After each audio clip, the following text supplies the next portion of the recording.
semuanya. Berjumpa lagi dalam perkuliahan mata kuliah Sosiologi Pendidikan. Video teaching ini tujuannya adalah untuk memperkaya hasanah kita dalam pembelajaran, karena sekarang kita dalam era pandemi. Tentu dengan pembelajaran seperti ini, mudah-mudahan ini bisa dapat membantu dan memberikan kemaslahatan bagi kita semuanya. Baik teman-teman semuanya, karena ini perkuliahan yang perdana terkait dengan sosiologi pendidikan, maka materi yang akan kita pelajari sekarang adalah terkait dengan pengantar sosiologi pendidikan. Mata kuliah ini sangat bermanfaat sekali bagi kita calon-calon sarjana, calon-calon guru pendidikan agama Islam, karena beberapa hal. Yang pertama, memang mata kuliah ini sebenarnya adalah mata kuliah yang sifatnya combine antara ilmu sosiologi dan ilmu pendidikan. Nah, nanti kita akan membahas tentang sejarah kenapa antara dua keilmuan ini menjadi satu, ya. Nanti kita akan bahas terkait juga dengan beberapa pertanyaan-pertanyaan sebelumnya yang terkait dengan nilai manfaat, kenapa mata kuliah ini kok kita pelajari dalam prodi PAI kayak gitu. Kemudian dan pertanyaan lainnya terkait dengan sosiologi pendidikan. Nah, kurang lebih selama 10 atau 20 menit ke depan nanti kita akan bersama-sama mempelajari tentang pengantar sosiologi pendidikan. Oke, kita mulai saja kawan-kawan semuanya, bahwa sosiologi pendidikan merupakan mata kuliah yang harus dipelajari bagi calon seorang guru. Definisi sosiologi pendidikan salah satunya adalah menurut Charles Elwood. Dia mengungkapkan bahwa sosiologi pendidikan adalah ilmu pengetahuan yang mempelajari atau untuk melahirkan maksud-maksud hubungan antara semua pokok-pokok masalah antara proses pendidikan dan proses sosial. Jadi definisi menurut Charles Elwood adalah bagaimana fenomena-fenomena sosial yang terjadi di luar lembaga pendidikan dan proses-proses pendidikan itu bisa dibaca, ya, secara gamblang. Kemudian menurut Robbins and Brown mendefinisikan bahwa ilmu sosiologi pendidikan adalah ilmu yang membicarakan dan menjelaskan hubungan-hubungan sosial yang mempengaruhi individu untuk mendapatkan serta mengorganisasi pengalamannya. Penjelasannya adalah seperti ini dari definisi ini, bahwa sosiologi pendidikan adalah ilmu yang membicarakan dan menjelaskan hubungan-hubungan sosial yang mempengaruhi individu. Seseorang tentu tidak lepas yang namanya dari struktur sosial. Struktur sosial kita di masyarakat tentu saja ada keluarga, ada teman, kemudian ada lembaga pendidikan dan sebagainya, seperti yang sudah kita ketahui. Sebagai makhluk sosial, tentu yang namanya manusia tidak akan lepas dari yang namanya masyarakat. Tentu dalam konteks ini, kebiasaan atau tradisi dalam masyarakat akan memberikan pengaruh dan dampak yang besar terhadap seseorang, sehingga setiap orang dari antar satu masyarakat dengan masyarakat yang lain yang berbeda tradisi dan caranya tentu akan melahirkan kepribadian dan karakter yang berbeda. Tentu saja yang sangat gampang untuk dicontohkan adalah perbedaan budaya, perbedaan tradisi, perbedaan peribahasa atau kata yang digunakan untuk menunjukkan sesuatu di antara dua suku, seperti halnya contohnya antara Sunda dan Jawa. Kata makan saja di bahasa Jawa itu dahar, itu paling tinggi derajatnya, artinya paling ini, ya, bahasanya paling sopan. Tetapi sebaliknya kata dahar itu kalau di bahasa Sunda tentu tidak demikian maknanya. Karena apa? Memang karakteristik dari masyarakat itu yaitu karena tradisi dan budaya yang berbeda. Nah, dengan budaya-budaya yang berbeda itu akan melahirkan karakteristik masyarakat yang berbeda pula. Itu terkait dengan definisi. Kemudian sekarang sejarah. Sejarahnya adalah dimulai dari Perang Dunia Kedua. Jadi sejarah ilmu sosiologi pendidikan adalah sebelum atau setelah Perang Dunia II, sosiologi pendidikan itu sebagai disiplin ilmu, tetapi pada fase itu tidak dilibatkan dalam dalam konteks pendidikan, karena diasumsikan bahwa dimensi pendidikan merupakan bagian dari pembahasan sosiologi. Itu pada zaman Perang Dunia Kedua. Pada tahun 1920, sosiologi pendidikan sebagai disiplin ilmu membahas dasar-dasar pendidikan yang terpisah-pisah.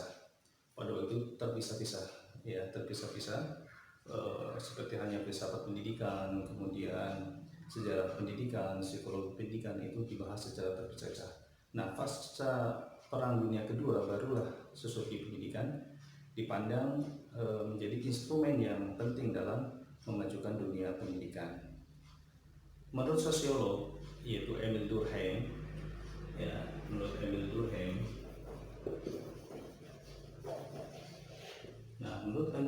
bahwa dan Karl Mannheim, Emil Durkheim itu dari sosiolog Prancis, kemudian Karl Mannheim itu sosiolog dari Jerman, bahwa mendefinisikan bahwa ilmu pendidikan atau ilmu sosiologi pendidikan adalah memberikan ruang yang luas bagi pendidikan, karena pendidikan merupakan teknik sosial dan alat pengendali sosial.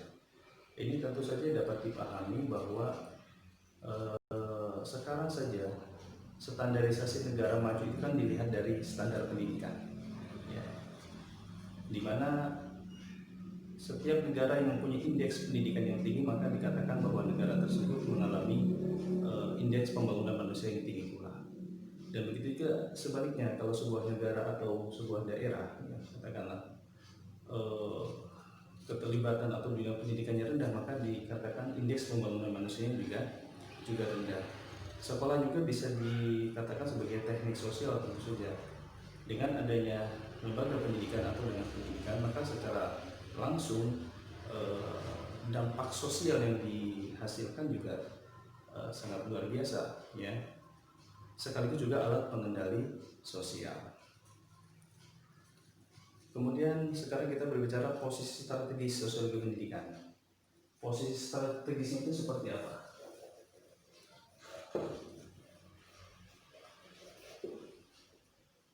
Berbicara tentang posisi strategis sosiologi pendidikan, menurut Ahmadi, pada abad ke-20 ini sosiologi pendidikan mempunyai peranan yang penting dalam pemikiran pendidikan sebagai akibat timbulnya sosiologi pendidikan. Jadi sosiologi itu mempunyai peranan penting dalam pemikiran pendidikan sebagai akibat timbulnya sosiologi pendidikan. Sosiologi pendidikan adalah sosiologi yang diterapkan untuk memecahkan masalah-masalah pendamping pendidikan yang ada dalam pendidikan. Jadi sosiologi itu kenapa dicampurkan? Karena disiplin ilmu ini diharapkan mampu memecahkan problem-problem yang ada dalam dunia pendidikan secara fundamental. Ya, latar belakang timbulnya sosiologi pendidikan adalah pada waktu itu masyarakat mengalami perubahan sosial yang cepat. Perubahan sosial itu menimbulkan masalah-masalah sosial dalam masyarakat. Masalah-masalah itu kemudian juga dialami oleh lembaga pendidikan. Nah, lembaga-lembaga pendidikan tidak mampu mengatasinya. Kemudian ahli-ahli sosiologi menyumbangkan pemikiran dalam menyelesaikan, maka lahirlah sosiologi pendidikan.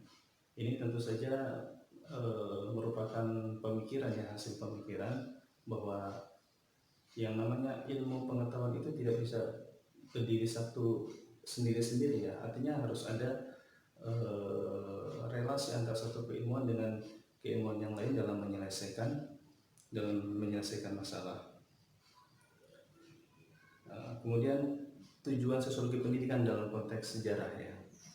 Pada zaman peradaban Yunani, pada era Plato, orientasi pendidikan menciptakan manusia sebagai pemikir, kesatria, penguasa. Sehingga kalau kita melihat di acara-acara televisi, di film-film, tentu saja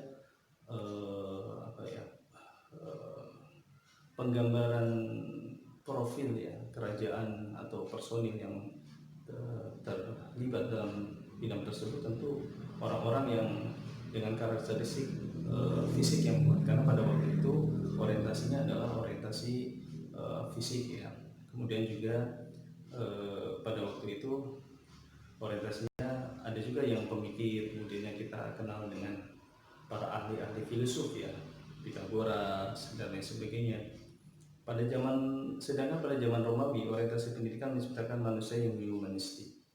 Kemudian pada abad pertengahan, orientasi pendidikan mengutamakan menjadikan manusia sebagai abdi kholik. Nah, ini dalam konteks Islam sangat relevan penjelasan ini. Kemudian pada peradaban modern, pendidikan berorientasi kepada terminologi pedagogi. Kemudian sekarang berkembang menjadi konsep education, yaitu konsep bagaimana revolusi pemikiran dalam pendidikan melahirkan tidak hanya bagaimana menjadikan manusia itu cerdas, tidak hanya melahirkan manusia yang cerdas, tapi juga memaksimalkan potensi-potensi yang ada pada dalam diri manusia.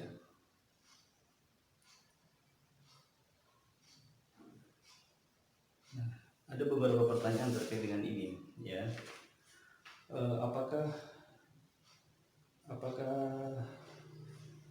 bagaimana relevansinya kita mempelajari sosiologi pendidikan? Bagi calon guru tentu saja, apalagi guru PAI, mata kuliah sosiologi pendidikan kenapa diajarkan? Tentu karena memang guru itu besok hidup di dalam kelas sosial ya. Kelas sosial artinya di sekolahan itu sebagai simbol sosial. Maka tentu saja dengan mempelajari sosiologi pendidikan, dia akan mempelajari segala hal yang berkaitan dengan hubungan relasi sekolah dengan masyarakat. Kemudian juga ada pertanyaan lain, nilai manfaatnya apa mempelajari sosiologi pendidikan? Manfaatnya tentu sangat banyak ya, karena kalau dulu barangkali ada pergeseran cara memahami karakteristik siswa dengan zaman sekarang. Kalau zaman dulu pendekatannya barangkali pendekatan klaim. Contoh, ada anak yang pendiam, ada anak yang gerak-gerak terus. Pada zaman dulu itu kalau anak pendiam pasti dikatakan manut. Kalau anak yang bergerak terus dikatakan anak yang dalam tanda kutip tidak baiklah.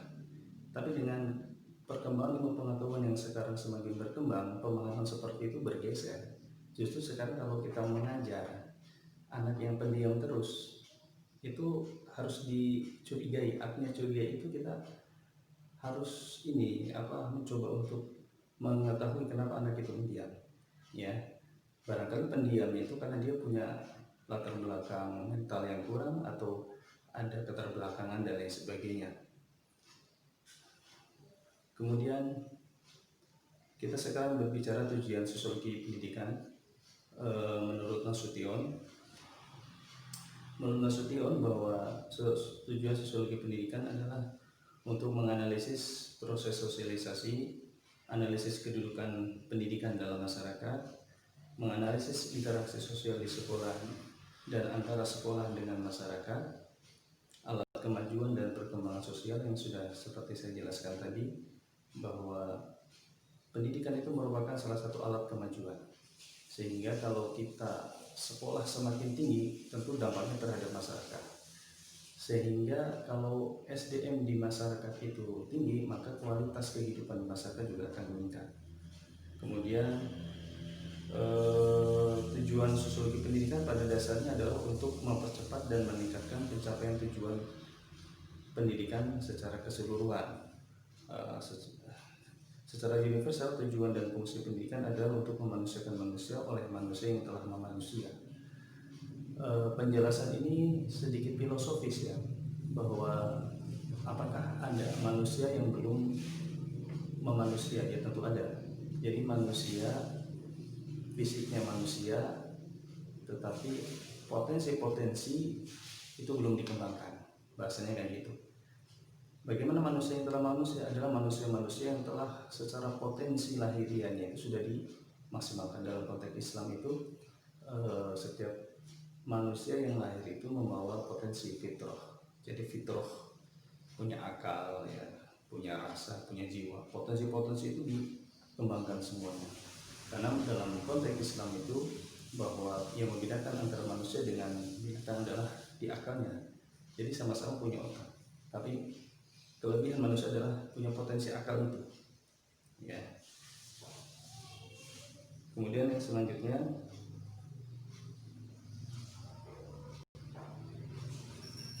tujuan sosiologi pendidikan dalam konteks Indonesia menurut Ahmadi adalah memahami peran sekolah sebagai sentra sosialisasi intelektual menjadi teladan. Jadi fungsi sekolah adalah menanamkan keteladanan, ya, menanamkan keteladanan. Sehingga dalam konteks ini, kalau semuanya ada aturan murid berangkat sekolah jam 7, maka seorang guru harus berangkat lebih cepat dari jam 7, jangan sebaliknya. Murid jam 7 datang, sedangkan gurunya jam 8. Nah, itu kebalik. Dalam konteks sosiologi pendidikan itu tidak sesuai. Kemudian memahami tujuan sosiologi pendidikan juga untuk memahami dan mengukur guru dalam membina kegiatan sosial anak didik untuk mengembangkan kepribadian anak. Kemudian mengetahui pembinaan ideologi Pancasila, kemudian mengadakan integrasi kurikulum, menyelidiki kekuatan masyarakat, kemudian memberi perkembangan sumbangan positif. Jadi analisis sosiologi bagi pendidikan itu sumbangsinya sangat banyak sekali. Bahwa sebagai closing statement, bahwa dalam sosiologi pendidikan itu perubahan sosial yang terjadi di dalam masyarakat itu mempengaruhi pendidikan, baik sebagai ilmu maupun sebagai aktivitas. Menurut Jodowen menganggap bahwa pendidikan tumbuh di masyarakat dan masyarakat tumbuh karena ada pendidikan. Jadi sebenarnya antara sosiologi dan pendidikan itu kaitannya sangat erat sekali, ya, kaitannya sangat erat sekali. Nah, seperti itu penjelasan dari saya terkait dengan pengantar sosiologi. Mudah-mudahan hal ini memberikan tambahan wawasan terkait dengan sosiologi pendidikan. Ada beberapa catatan yang barangkali ini pertanyaan. Ini diskusi. Zaman sekarang itu kan zaman media. Apakah memungkinkan kemajuan masyarakat itu terjadi tanpa media? Ada pertanyaan seperti itu kemarin dari hasil diskusi.